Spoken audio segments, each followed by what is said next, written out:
Welcome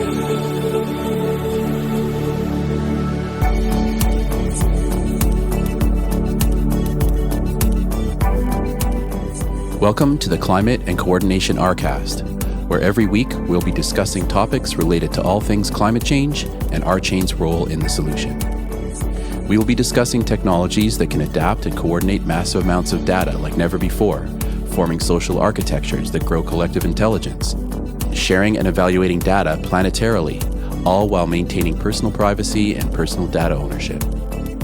A new decentralized economy is forming as we move from the third industrial revolution, digitization, to the fourth, decarbonization. By building a co-op, built on a correct by construction, concurrent, scalable solution, RChain is structured to build out the new technology that will be required for a flourishing regenerative planet.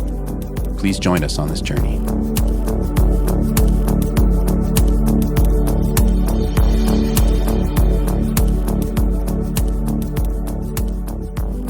Awesome. So welcome everyone to the newest iteration of our Climate and Coordination RCAST. We are really excited to have a guest this week. Some weeks we don't have guests and some weeks we do. So this week we're very lucky to have Jesse with us. And Darryl, maybe if you want to give us a brief intro about Jesse, we can start our discussion. Okay. Yeah, so I just met Jesse Uzzell a couple weeks ago from doing some Googling, and I found climatefutures.io, and we've had a couple conversations via email since then, and yesterday we had a great conversation, and later on, I guess after you bring up your topics, perhaps Jesse can introduce himself and take it from there. Absolutely, yeah. Okay, so this is really exciting. We're really glad to have Jesse with us. And the first topic I wanted to discuss today is, and anybody can jump in on this. This is, here, I'll put this in the chat right now. This is from the 12th. So this is just from a few days ago from Euronews.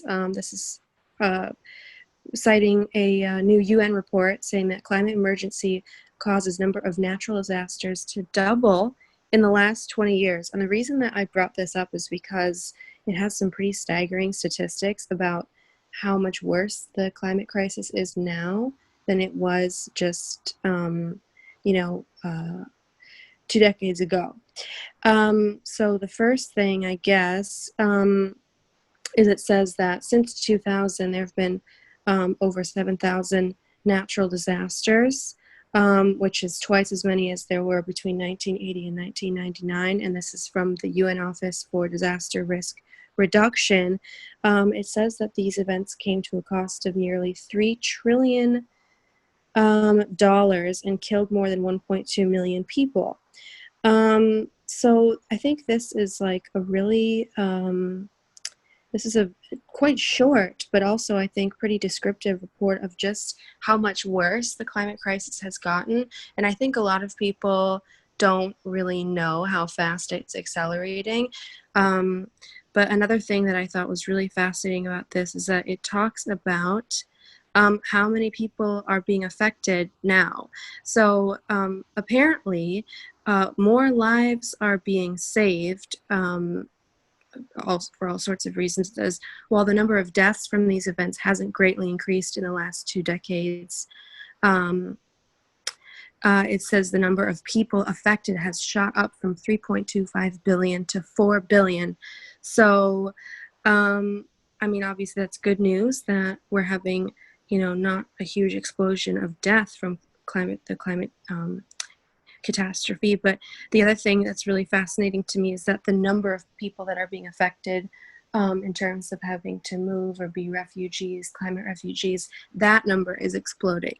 So that is highly fascinating to me. Of course, this also, I'll just say, they are also including things like tsunamis and other events that are not really attached to the climate crisis, but obviously, the heat waves and other events are attached to the climate crisis. So it's important to, say, for example, if you're talking about like earthquakes, you know, if it's an earthquake caused by fracking, you know, that's different if it's like a natural earthquake. So there's, you know, different classifications of these disasters. But anyway, for anyone listening, there's a lot of links in here that you can check out. I just thought it was a startling report. So if anybody has any thoughts on this, I was very, I was glad to find this. Well, since I'm the guest, I'll just comment and say it's a pretty Yes, sobering please. statistic. I think, you know, where we are headed right now is, you know, a lot of people smarter than myself, you know, they all say that this is our last decade to really bend the curve before, you know, we're going to see even greater accelerations of the climate impacts. And, you know, living in Florida and Miami, where I do, we see, you know, climate impacts in our daily lives. Right now, we're headed into the king tide season, where we typically get street flooding.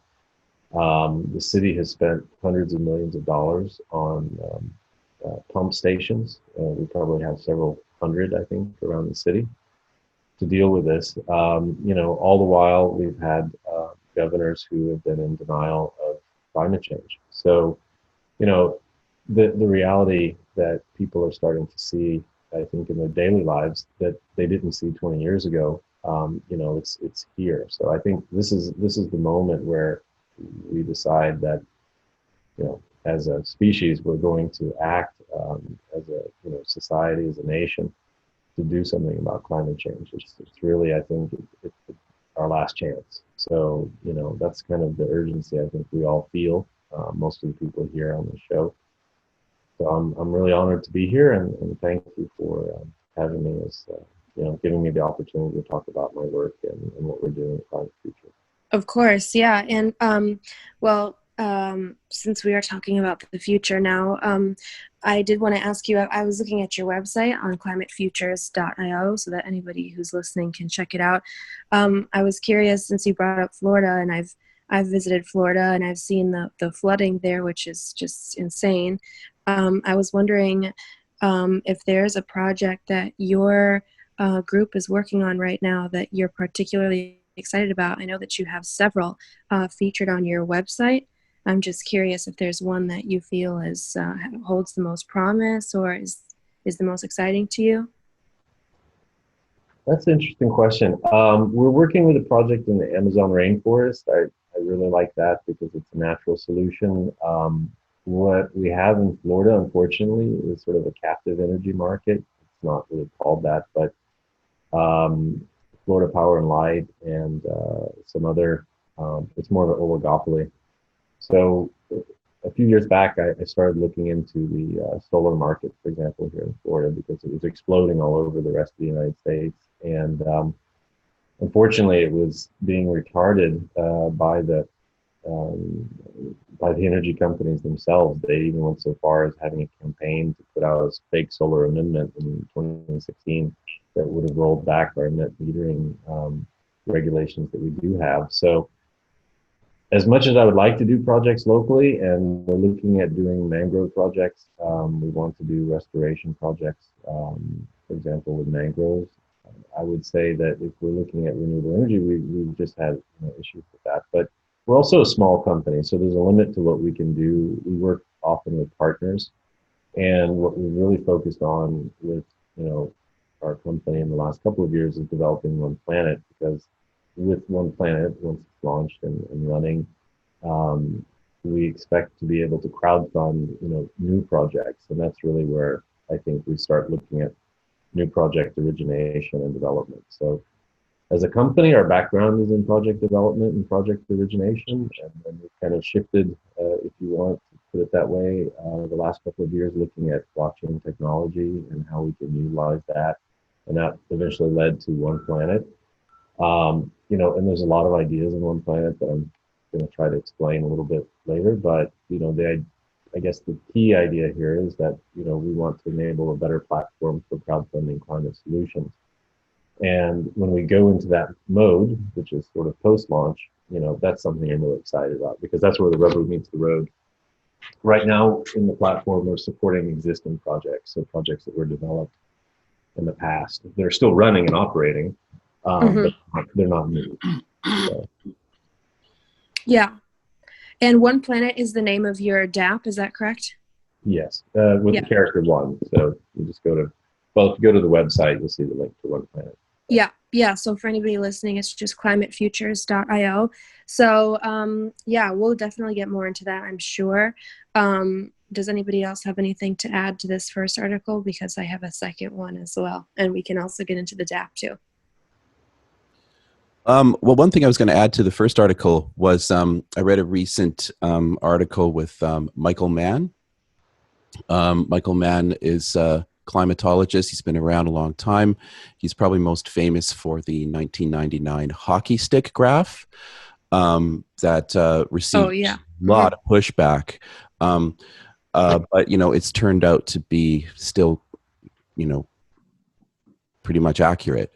And so I would say that, you know, the idea that climate emergency disasters are doubling in the last 20 years, kind of, you take a look at that chart and it makes a lot of sense.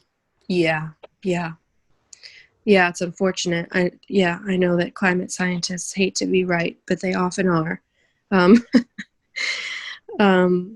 Which is sad, but yeah.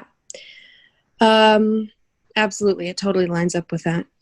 So the next article that I have, this is a little bit more of a happy story, and I guess I was a little surprised to see CNN writing about this, but we'll talk about this, and possibly this could connect to talking more about the One Planet DApp that Climate Futures has. But this one is from October 8th, just a few days ago. The headline from CNN Business here is that the pandemic is driving a boom in investments to fix the climate crisis. So this is basically a report talking about green bonds mostly, and this struck my interest because we were talking with Pedro Baez from the Blockchain Climate Initiative, and he talked about green bonds as well.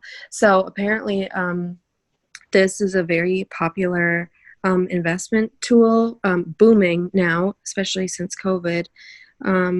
It says the value of green bonds issued in the first 9 months of 2020 surged 12% over the previous year to more than $200 billion, which is according to Bloomberg. So there are just different people quoted here talking about just the advantages of purchasing green bonds, one of them being that it causes governments the ability to go into debt to finance all these different climate initiatives, which are often pretty expensive and need to be paid for over time. So green bonds are a way to finance those. So I just think that's kind of a happy story here. It says the largest single offering so far this year came from the German government, which issued $7.7 billion green bonds in September. And apparently now there's more than $1 trillion in green bonds sold since 2007. And so this is a growing financial tool to help pay for long-term climate solutions. And so I'm going to certainly look more into this, but Pedro was talking about it. Actually, it's the Blockchain Climate Institute. Sorry, not initiative. So yeah, has anybody heard about these green bonds? It seems like people are really starting to buy them a lot more now. So I think that's positive. Well, since you asked the question, I'll say that yes, I've heard of them. They've been around for some time, though more of a niche product, I think, for most people. And they're another market-based instrument, you could call it that fits in sort of the paradigm of banking and investment finance. So it's something that they understand, and so it's another product that people can invest in, or institutional investors mainly. and it's a great thing. I would say so. I've been working with carbon markets, which is another market-based instrument, and sort of a complement to this, or they both complement each other, green bonds. And one difference I would say is that carbon markets, everything is denominated in a ton of CO2. So you're working again with this carbon accounting sort of regime, whereas with green bonds, you're putting money in, to investment vehicles, hoping to get a return on that investment. You don't know per se exactly what the CO2 mitigation potential is going to be, but that money has to be earmarked toward projects that have a climate impact, and so that's part of the due diligence and approval process for those projects that get the finance. So that's the way it should work, right? So it's really getting popular. Again, especially institutional investors that want to improve. I mean, I think the pandemic has given people a lot of quiet time where we can sit back and think about what kind of world do we want to have in the next 10 years. What is our relationship with nature now that nature has kind of struck back, if you will. That's one way of looking at this plague.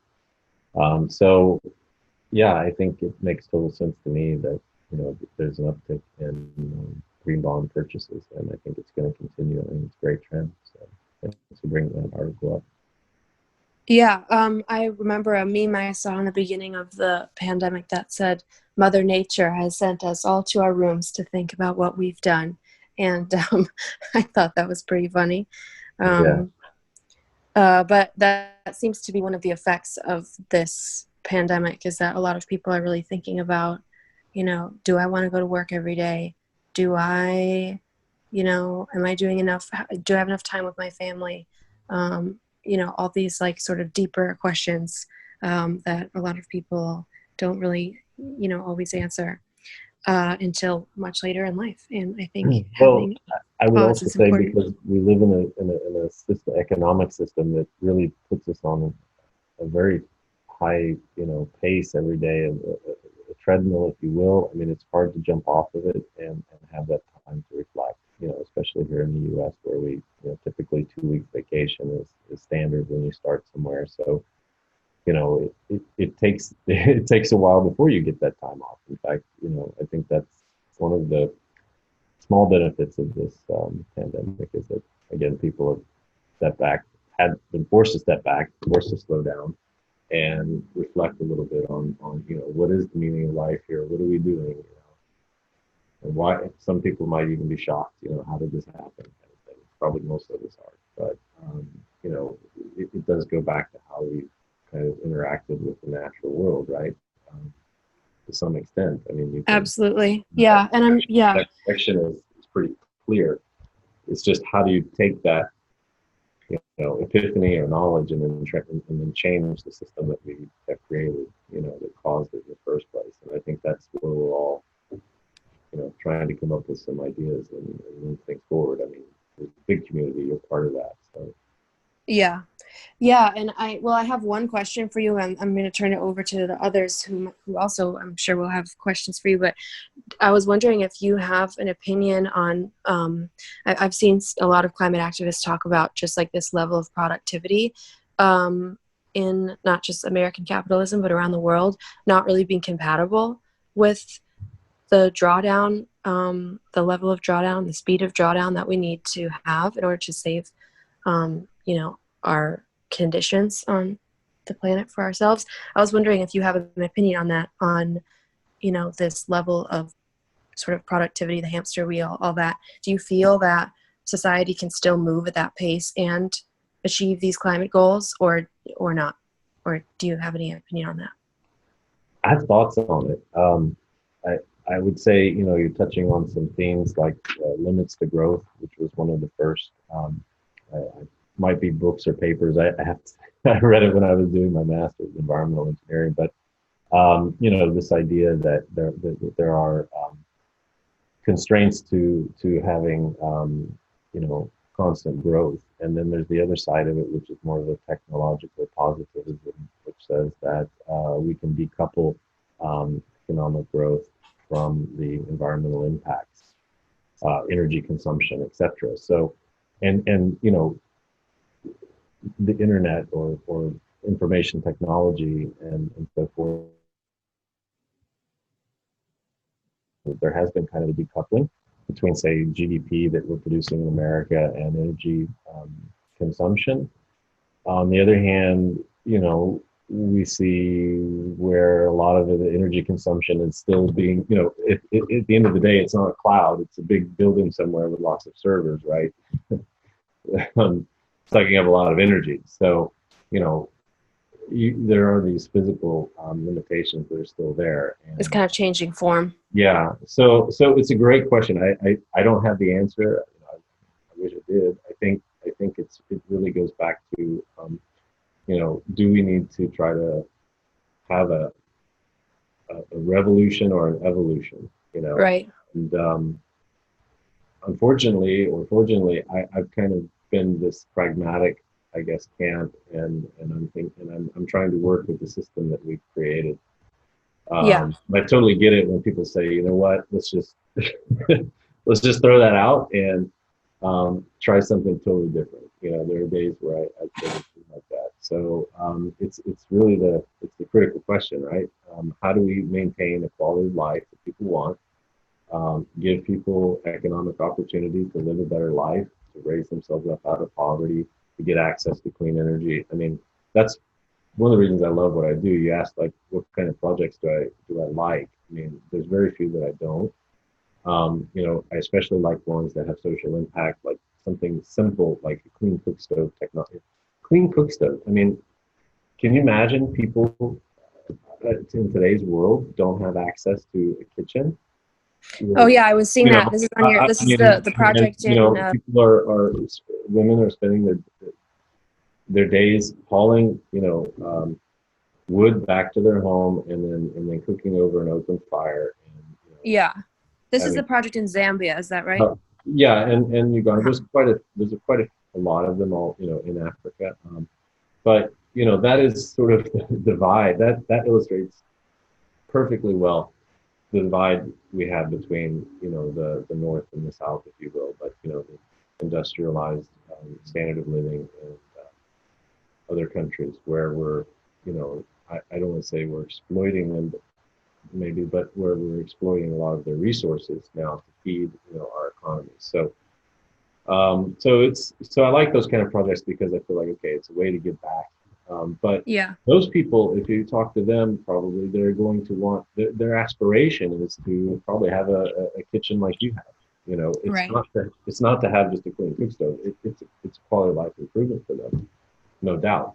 But what we're facing is, you know, a large population of people still living in poverty that need to be lifted up. So, you know, the bottom of the pyramid is not getting access to the things they need. And how do how do you improve their lives and still maintain, you know, so you have to have some economic growth, right? Well, and then there's the question of ethics too, right? Like all these rich people are dictating how all of these other poor people are allowed to live when we're the ones who have blown up the carbon budget. And we've talked about this actually last week. We were talking about poverty and the climate crisis in Yeah, Pakistan. and there was a really good back when I was first starting off in this field or, you know, business, I guess you could say, because I've always worked with companies mostly, and with government and policy to some degree, but always coming from a company perspective.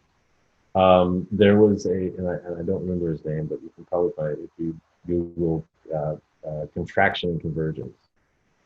You know, and it was part of the early Kyoto, post-Kyoto negotiations about how do we make an equitable carbon budget, right? Because everyone knows that we have different different carbon emissions per capita, and, you know, is that fair, right? So that's a big part of the reason why governments can't agree on a solution to climate change and limits to carbon emissions, because again, you know, uh, countries like the United States see it as a threat to economic growth, whereas, you know, countries that are trying to expand and have their own sort of industrial revolution, and they feel like, well, you caused this problem. Why should we be constrained? Exactly. Yeah. So that is kind of that is one of the most contentious issues, still today. And so how to, there's been a lot of effort trying to just kind of overcome this, but it pops up all the time in the negotiation. And yeah.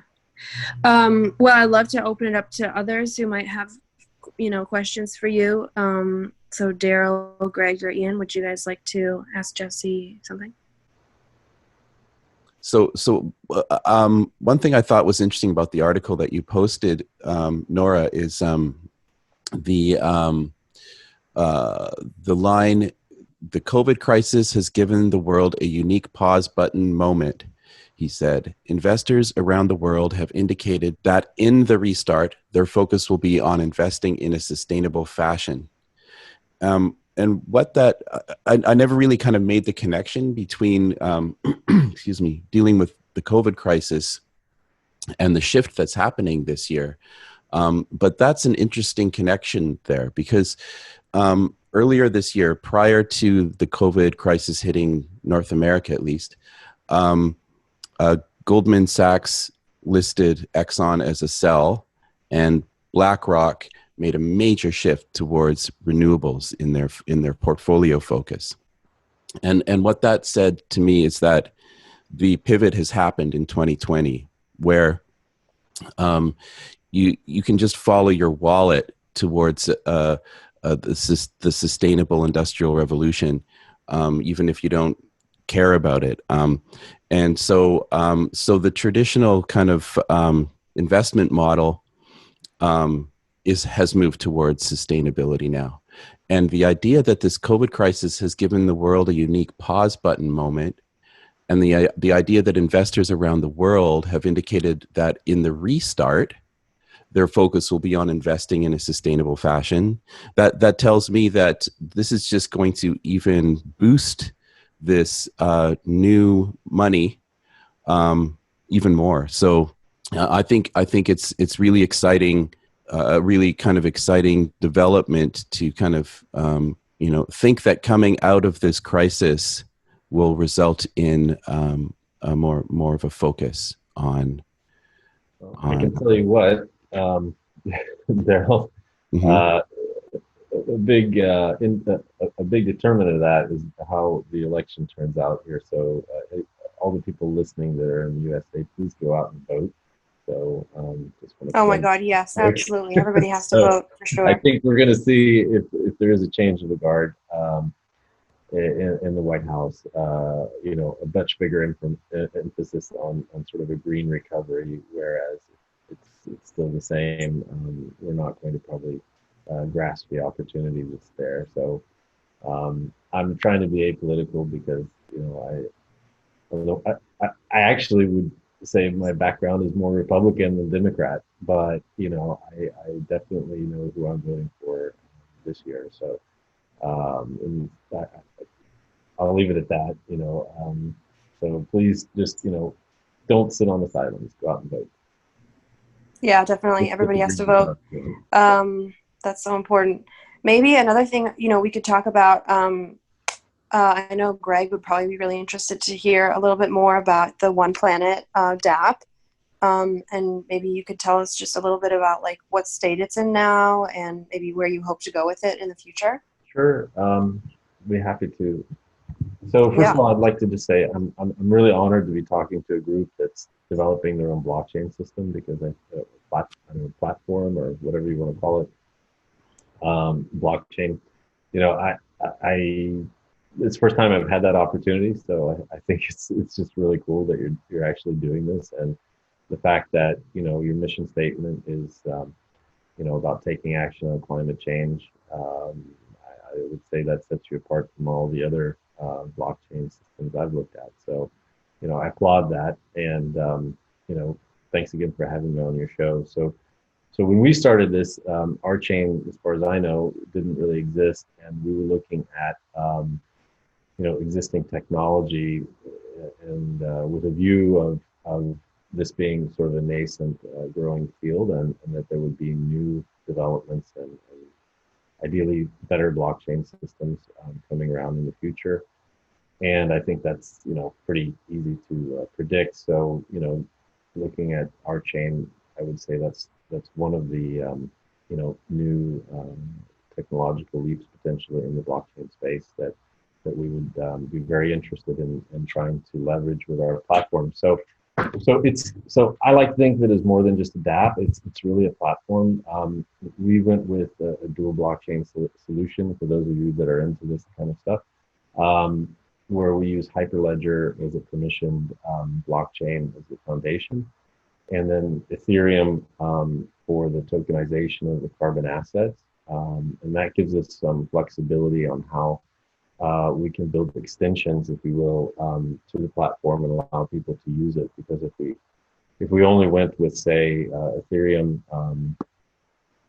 or even maybe Stellar is sort of the solution, we would be kind of limited in certain respects. Plus, our background, and my background is really, I would say, like working with companies in business, and so businesses are a little bit hesitant with this idea of total transparency. So having kind of a permission blockchain solution allows certain information on the transactions to be kept, private if they like, and if they want to make it public, it's possible to do that through the system as well. So I wouldn't say that was a big driver, but it's one of the benefits and helps us when we talk to companies that want to participate. So it's hard, I think, when you're building a DApp or something that's supposed to get adoption, you have to think about the real world consequences, which means you have to deal with legal issues, privacy, GDPR, and all these other things that, creep in. So we're not, unfortunately, above the law, and we have to follow, regulations and so forth in the jurisdictions where we work and exist. So we have to come in with all these other things that affect how you design the platform. But generally speaking, it's a real world example of something that I think, may also hopefully encourage adoption of the technology. We built the DApp using, Web3, and it's multi-platform. It really is designed more for a phone use than a PC as far as the user interface goes, but works on both. And I can demonstrate it real quickly if you'd like, so with the screen share. But before I do that, do you have any more questions about it? Or maybe what's the purpose behind it? Probably should say that. So the big idea behind it is, to develop sort of a positive economy for climate action and to support, climate solutions, offer a better platform for carbon footprint management for individuals and I would say small businesses, SMBs, but it's also designed for enterprise applications like decarbonizing logistics and supply chains and this type of thing. So I can go into that a little bit more if you'd like. But, any questions before I move on? I would love to know how long ago this app launched. Like Yeah, we started. Well, I guess we started with development of the concept and design like in 2017, and that was.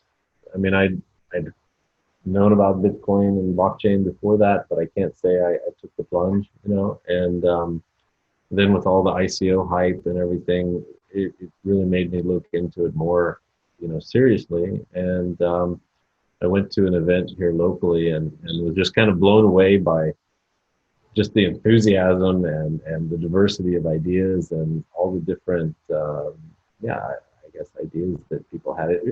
I very much liked it. It reminded me a little bit of the carbon market in the early days, where there was a lot of idealism and people wanting to change the world, make it, a better place. And, through their different, projects and everything else that they were fundraising for. Now, there was eventually a downside to all that exuberance, but I still think that a lot of it's an interesting space.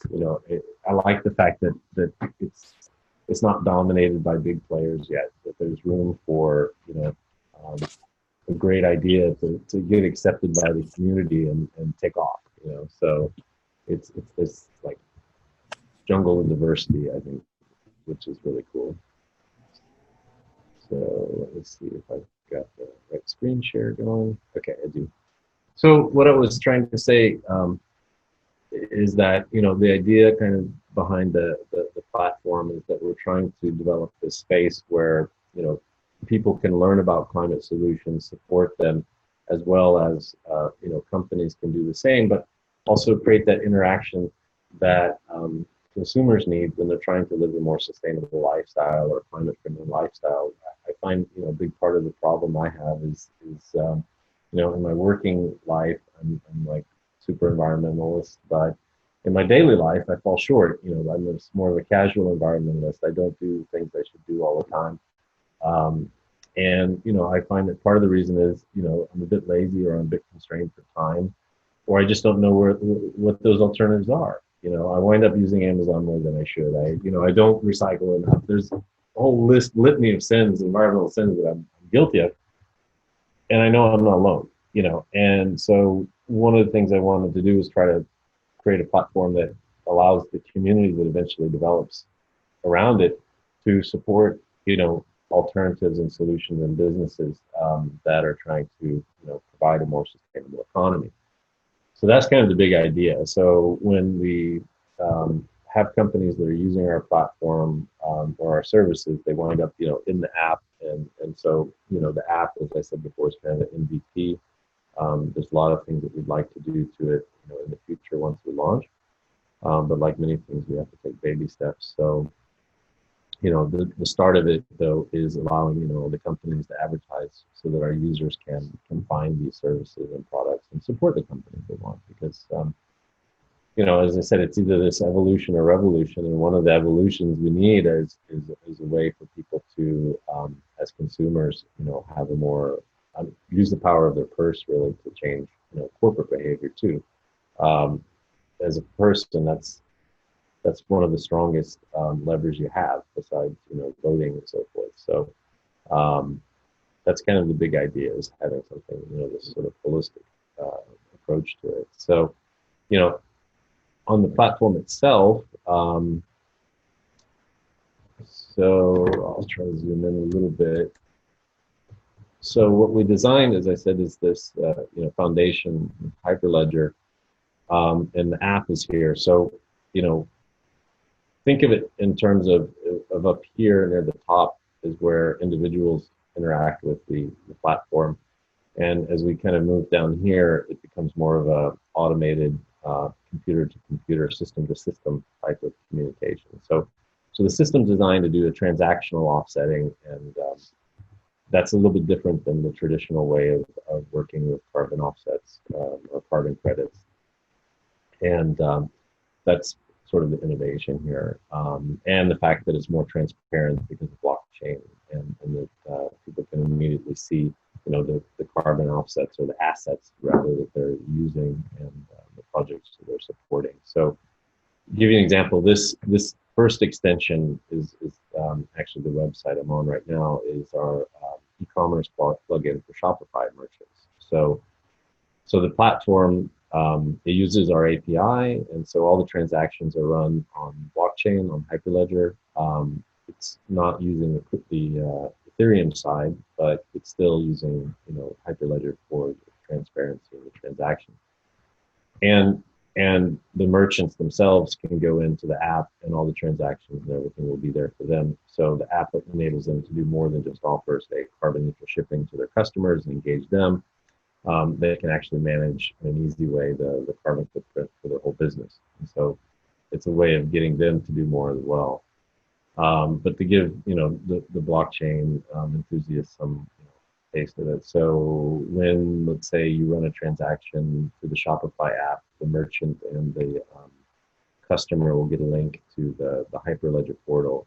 So this is sort of the permissioned access to the information through the, you know, through the unique Hyperledger hash.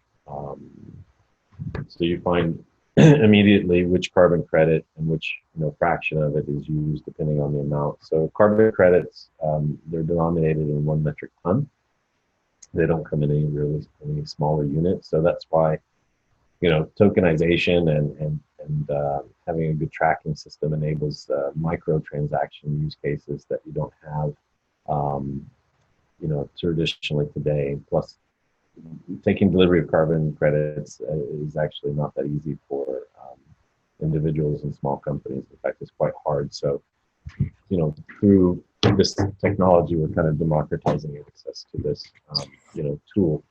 And so, what kind of a thing would I purchase in order to support that project in Chile that was just shown on the screen? Yeah. So, where can I shop? Yeah. Sorry, went to the wrong place here. So go back to the store. So this is the demo store. If you go to oneplanet.cool, so one with the character one, you'll come to the store. So this is a Shopify store. It's just a demo store, so you can't buy real products or anything. But otherwise, it's the same. So let's say I want to buy, a skateboard. I got bored with putting things like that in there, so I said, let's do something kind of fun, and super, super expensive since they're all dummy transactions anyway. So I put electric Porsche. But you add that to your cart, and hopefully your credit card will, enable it to go through. And so it has some transactions. My shopping cart has some stuff from before, but you'll get a call to action.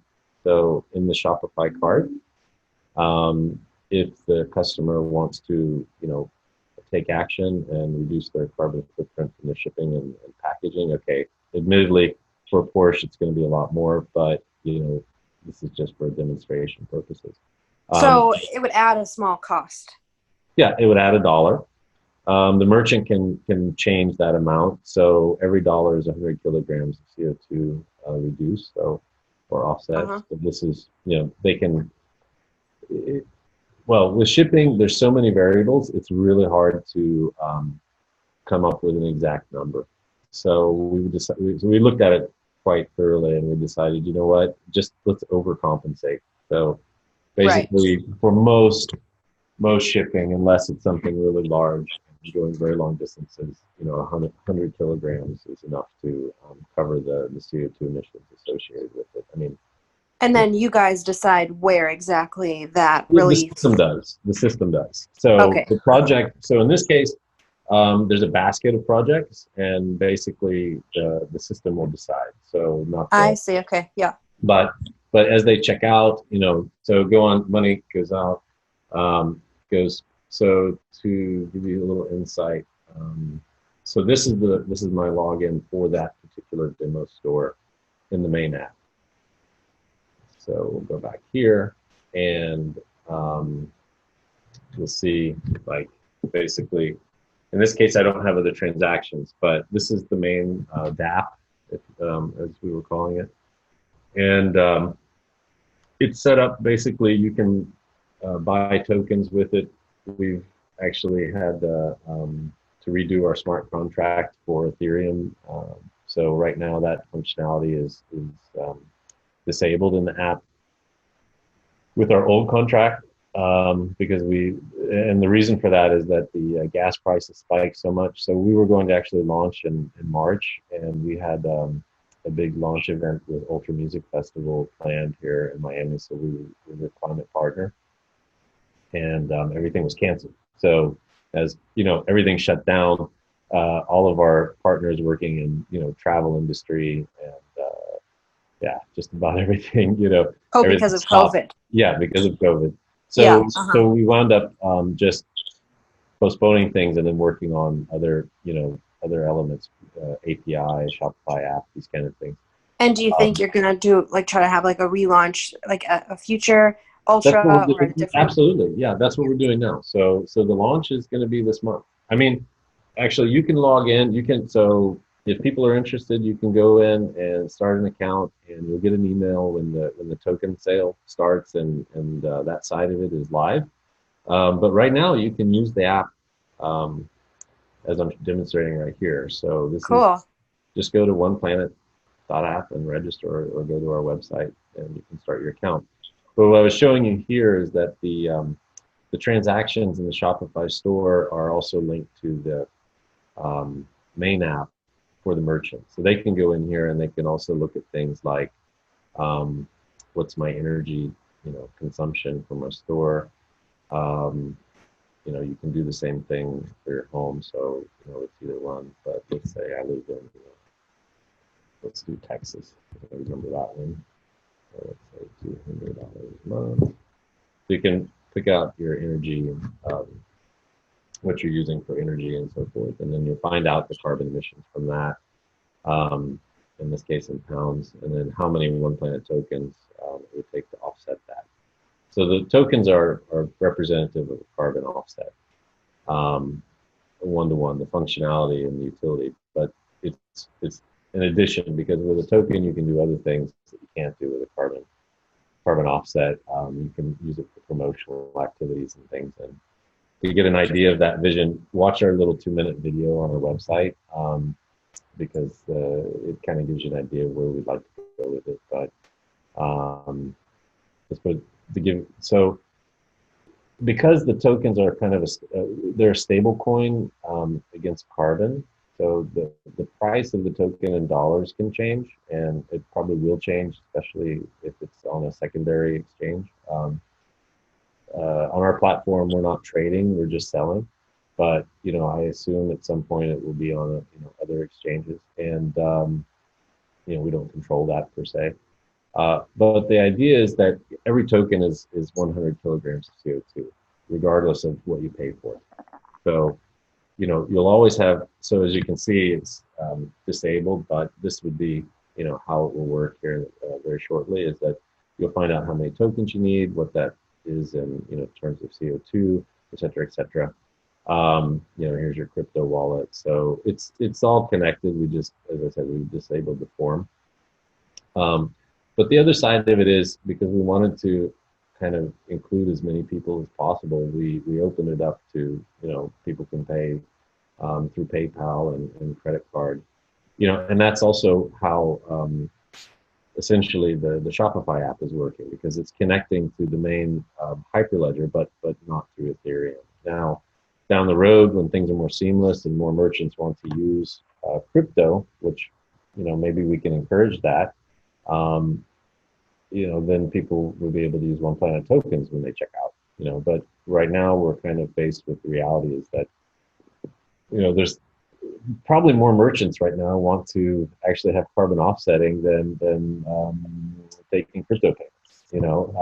I would say that's probably true. I could be wrong. People might argue against that, but my point is that in the broader society, blockchain is still kind of a novelty for most people, and so part of our goal here is to bring people in that are environmentally active, crypto curious, etc., and get them to try this technology, because once you get past the initial kind of how do I set up my crypto wallet, you realize it's really cool. It's really quite amazing what you can do. So anyway, so the system works with either, and as I said, the main elements are the different calculators. So I know RChain prides itself on being proof of stake as opposed to proof of work, and so those of you buying Bitcoin, you might want to think about the environmental impact. So this is just one transaction, the carbon footprint here, and I'm trying to put it in metrics that people can appreciate. So, oh wow, yeah, that's really valuable, actually, I think. Yeah, so one transaction is the equivalent of in CO2 of burning 29 gallons of gasoline. That's pretty. Yeah. I was hoping you could speak a little bit to the other side. So you've given a very nice depiction of how easy it is for users to sort of take action to offset, but you haven't really said how there's proof that the action that they've taken results in real offset. Yeah. So that's so then once the transaction is done, depending, say Shopify or through the app, through the main app, or we also have portals for some of our partners as well. You go down into the details of your offsetting history, and then so every carbon credit has a unique serial number, and that serial number is kind of equivalent to a VIN number that an automobile has. if you know how to read it, you can easily see details about the project, which country it's in, which methodology it's using, these kind of things. But you don't need to know how to read it to know that this is a unique number, and that's something that we deliver immediately. Whereas if you go to most websites for individuals and small companies, they will take your money, but you don't know necessarily which assets are being used. Are the carbon credits being retired? So the utility of a carbon credit is essentially it's being created. It trades hands. It can be traded, but then when you're really using it to offset, you retire it. You remove it from circulation, if you will. And so that's what our system does. Is it logs everything, and that's where DLT comes in, and blockchain. So everything is immutably. All the transactions are immutably written on the blockchain, and you can go in as a user and see that information and basically track it and know that there's no double counting or fraud or anything like this. That basically this is the project that's being supported, this is the carbon credit behind it, produced it, and you can get that information, and you can share that information as well, because through the Hyperledger hash, if you want to, you can provide this link, either through our app. We've got social media ways to share it, but you can also just copy it. But I guess that's useful, but it doesn't quite answer my question. Oh, okay. So the question is, Joe Blogs sets up a project that is apparently about carbon offset and is busily retiring carbon credits, but it doesn't result in any actual real carbon offset. So how do you go that last mile? How do you prevent the spammers, spoofers, and other bad actors from taking your system, pretending to do offset, retiring the credits, but it's not really doing anything, and it's really just a market manipulation? Okay, I think I get what you're asking. So, so first of all, someone can't take our system and then just put their project in it. I mean, there's a gatekeeping there. So, our background is in project development and portfolio development. So we're only putting projects on here that are, verified and certified to certain standards, which are mainly the UN Clean Development Mechanism and the Verified Carbon Standard, or VERA. But there's some others out there that exist and are, high quality. So we're working with what I would call legacy systems that are have been in existence since the Kyoto Protocol was agreed back in '97, but really didn't get started. I mean, the details weren't agreed till like 2005, 2010. So in the last decade or so, we've had a lot of development around standards for projects and project types. So if you go to, if you're interested in that side of it, I can point you to it. You can go to like vera.org, and you can see the different methodologies. So the methodologies on how the carbon offsets are created are done in a very cooperative way. There's a stakeholder reviews, a lot of expertise involved, and independent verification. So our system doesn't create the offset, we tokenize it. So we're improving access and improving the use case of it.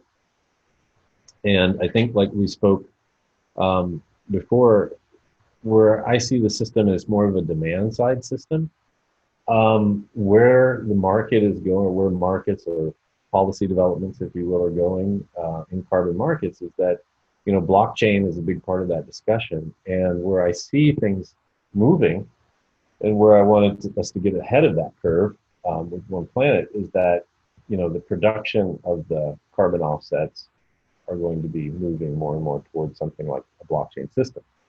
And then we can connect to that system in some form or fashion. So in the case of our platform, so the carbon offsets themselves carbon credits, which kind of send them. They're held in registries.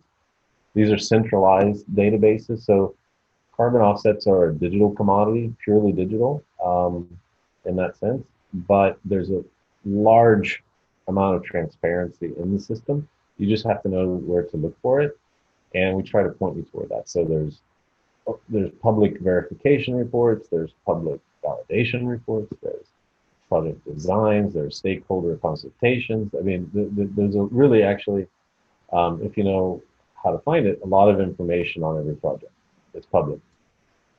So that's really encouraging. Yeah, I mean, at the end of the day, what we don't want is a centralized trust source that says, trust us, these projects are all doing carbon offsets, because we know immediately, given the nature of all of the major companies on the planet, they'll all abuse that system.